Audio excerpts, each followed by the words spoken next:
Olá pessoal, essa aqui é a versão estendida, certo? E mais detalhes desse vídeo que eu vou gravar para vocês.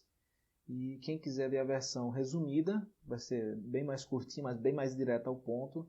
Eu vou colocar o link para vocês acessarem aqui. Quem quiser ver uma versão mais extensa, mais em detalhe, essa é a correta, certo? Aqui eu vou trazer para vocês uma intuição visual que eu acho que ajuda bastante a compreender alguns temas que dificilmente são bem compreendidos, principalmente por quem está começando a estudar o assunto, que é essa questão de sensibilidade, especificidade, esse trade-off que geralmente existe entre elas, porque os testes de diagnóstico dificilmente são 100% sensíveis, específicos, certo?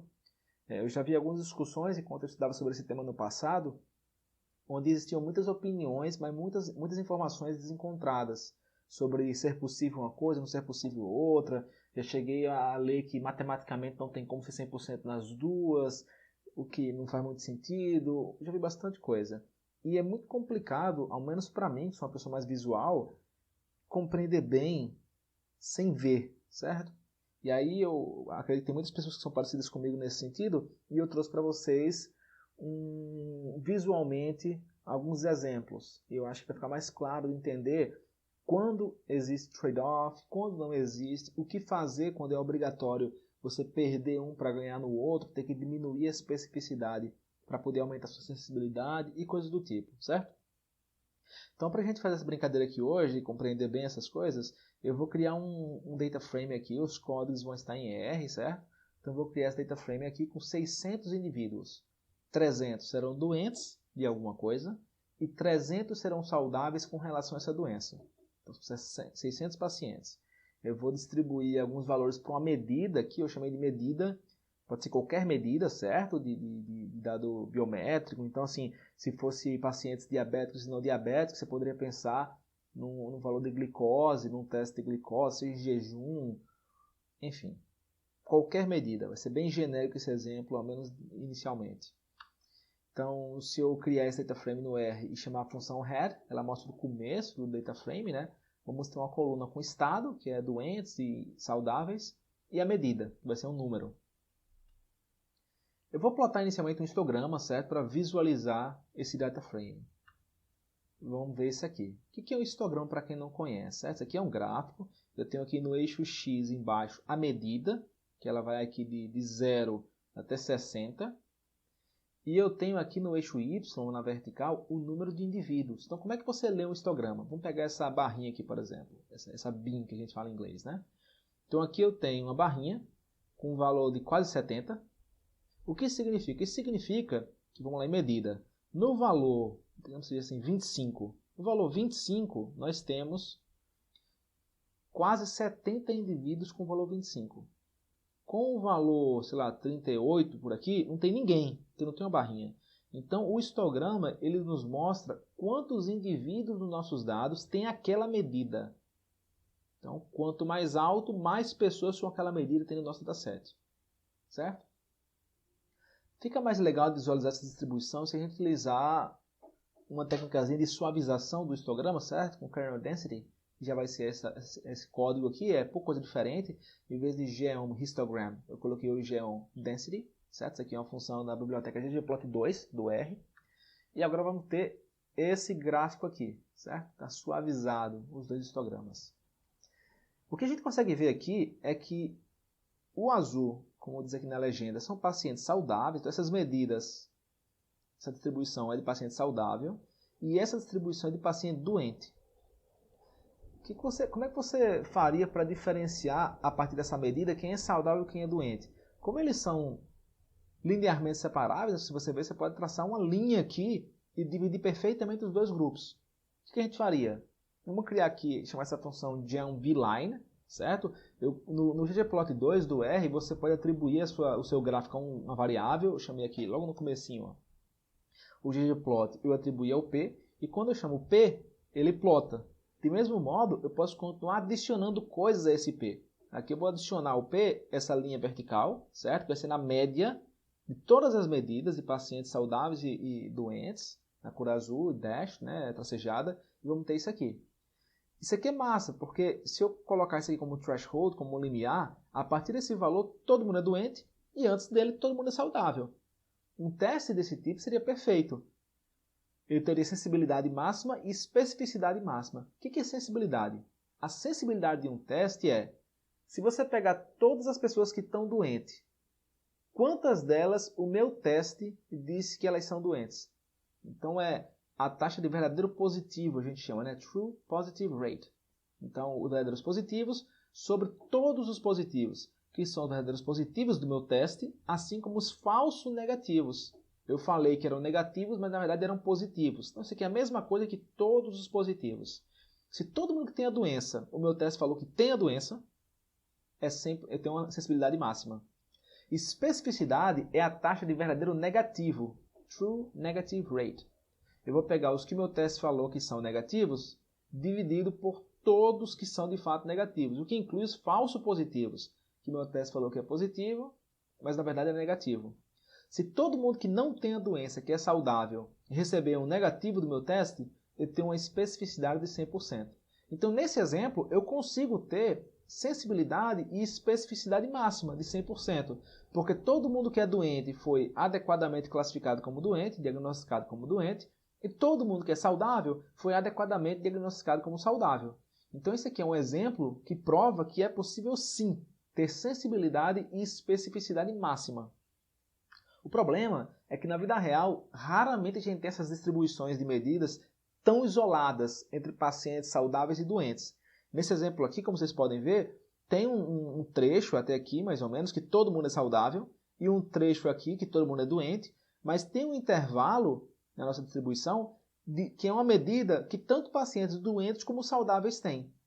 Então, em alguns casos eu vou acertar perfeitamente, mas em alguns, ou eu vou ter que dizer que é doente sem ser, ou saudável sem ser. Então, por exemplo, digamos que eu quero identificar todos os pacientes saudáveis. O intervalo vai ser esse aqui, ó, até aqui. Tudo que está colorido, porque ele pega todo mundo da distribuição azul que é de saudável. Infelizmente, como vocês podem ver, tem vários pacientes vermelhos que são doentes, que eles estão nesse intervalo. E eles iriam equivocadamente ser classificados como saudáveis. Se eu quiser identificar todos os doentes, seria a partir daqui, toda a distribuição vermelha. Mas como vocês podem ver, tem muita gente que é saudável que seria classificado como doente. Certo?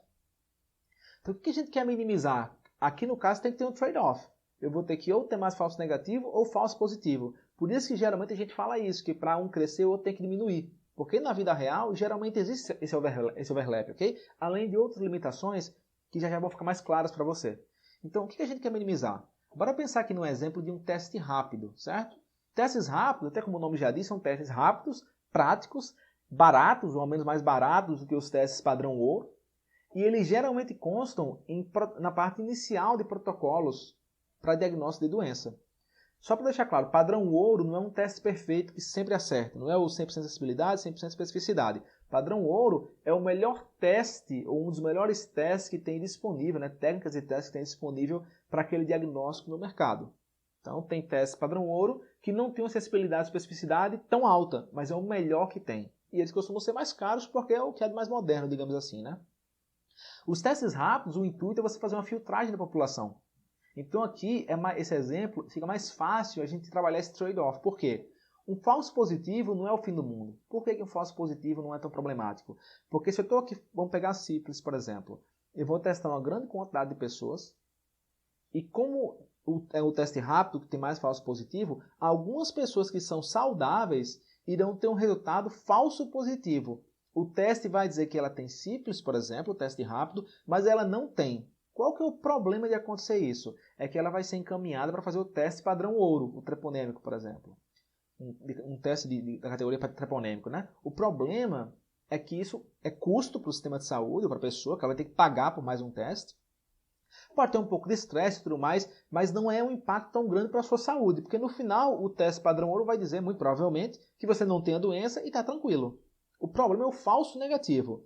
Um falso negativo no teste rápido é muito problemático. Por quê? Porque é um paciente doente que tem a doença e o teste rápido vai dizer que ele não tem. E aí ele vai ser desconsiderado e não vai fazer o teste padrão ouro. Isso tem um impacto na saúde dele, porque ele vai continuar doente sem saber, sem ter o tratamento adequado. Então, em um teste rápido, fica tranquilo a gente fazer esse trade-off. eu não me incomodo de aumentar o falso positivo, contanto que eu baixe o falso negativo, certo? Então, bora pegar mais uma vez as nossas distribuições mais próximas da realidade, né, com o overlap. Se eu fizer que nem lá no começo e traçar o meu limiar na média entre todas as medidas, eu vou estar nesse ponto aqui, certo? O problema é que, como vocês podem ver essa parte colorida, são pacientes doentes que vão estar diagnosticados como saudáveis, porque eu só vou dizer que é doente quem está após o meu limiar. Então aqui eu perco sensibilidade nesse exemplo. Não é que eu não perca especificidade ou que a especificidade não piore, é apenas que eu estou aqui apenas focando em falso negativo, que tem relação com sensibilidade. Então, nesse exemplo, por ter alguns pacientes doentes que ficaram antes do limiar e serão incorretamente classificados como saudáveis, eu tenho uma perda de sensibilidade. Por outro lado, com esse mesmo limiar, eu também vou ter uma perda de especificidade, falso positivo, porque temos vários pacientes saudáveis que vão ser incorretamente classificados como doentes. Só que isso aqui, como eu falei, não é tão problemático, porque isso será resolvido no teste padrão ouro, que o paciente será encaminhado. Então, como é que faz esse trade-off, Marcelo? Eu quero otimizar, eu não quero nem que pessoas que são doentes deixem de ser encaminhados para o padrão ouro e também não quero gastar muito dinheiro.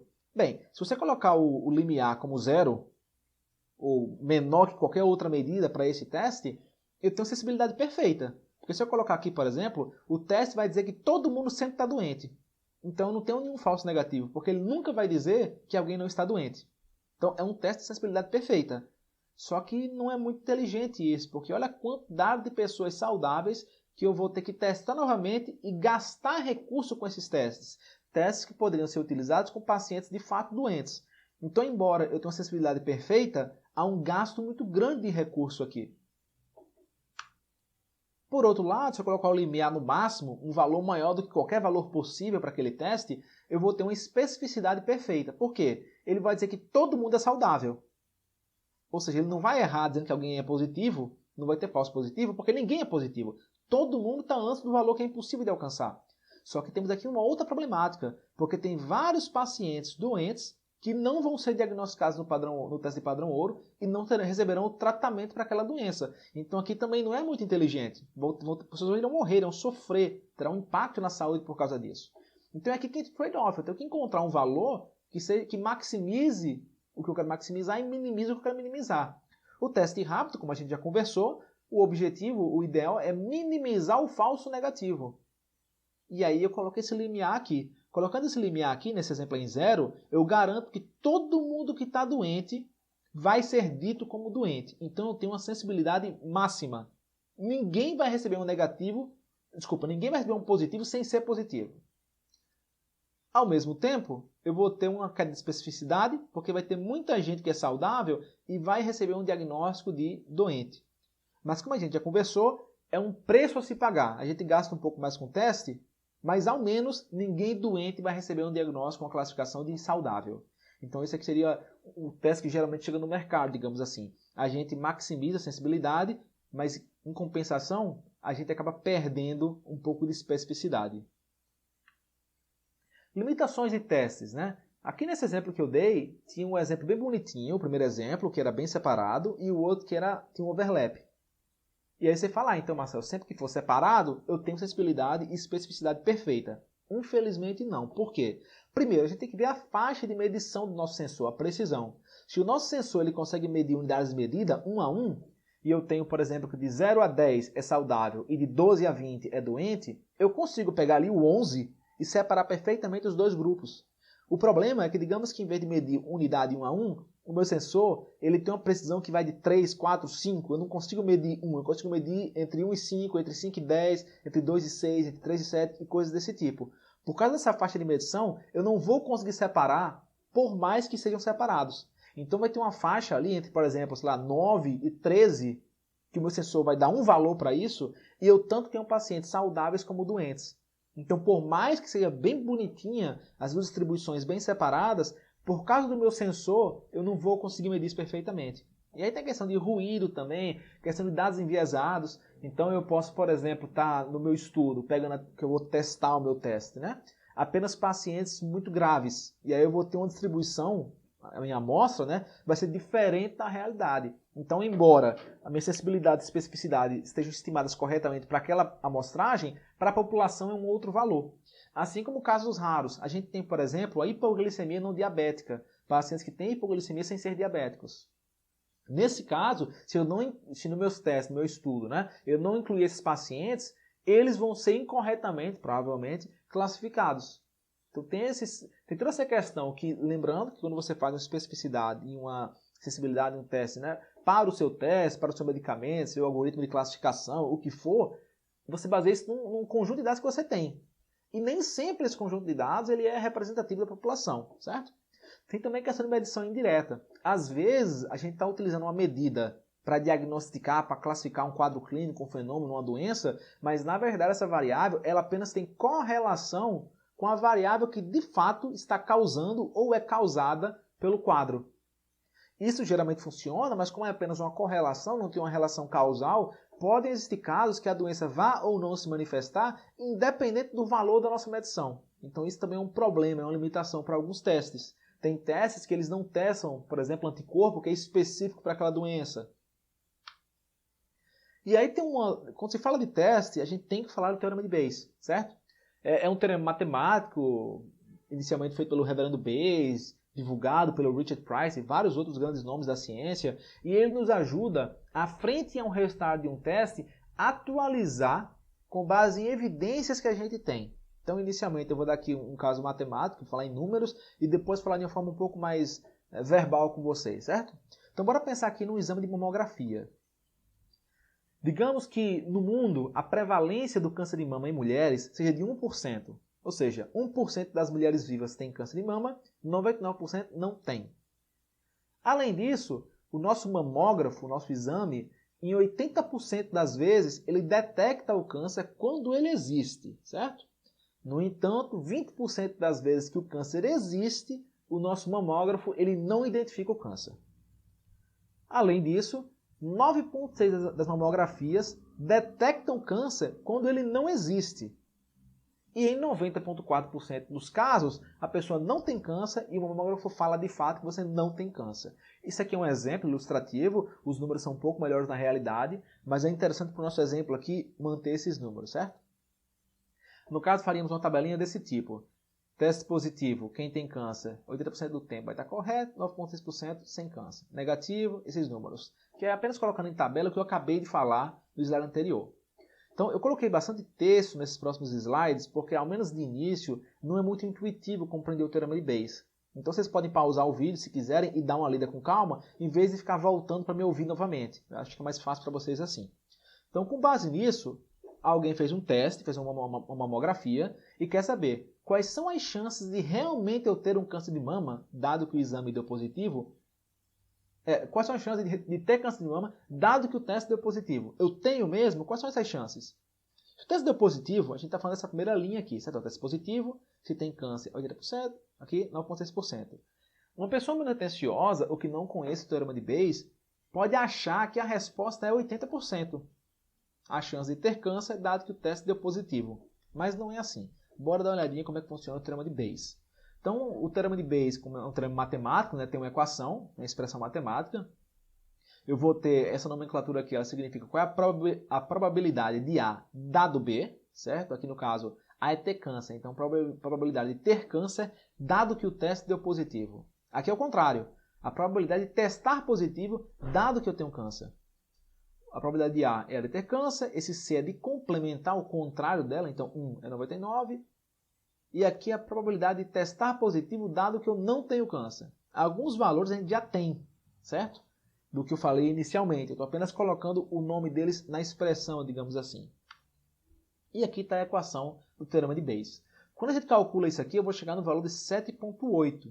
O que significa que a probabilidade de se ter câncer de mama, dado que o mamógrafo me diz que eu tenho câncer de mama, é de apenas 7,8%.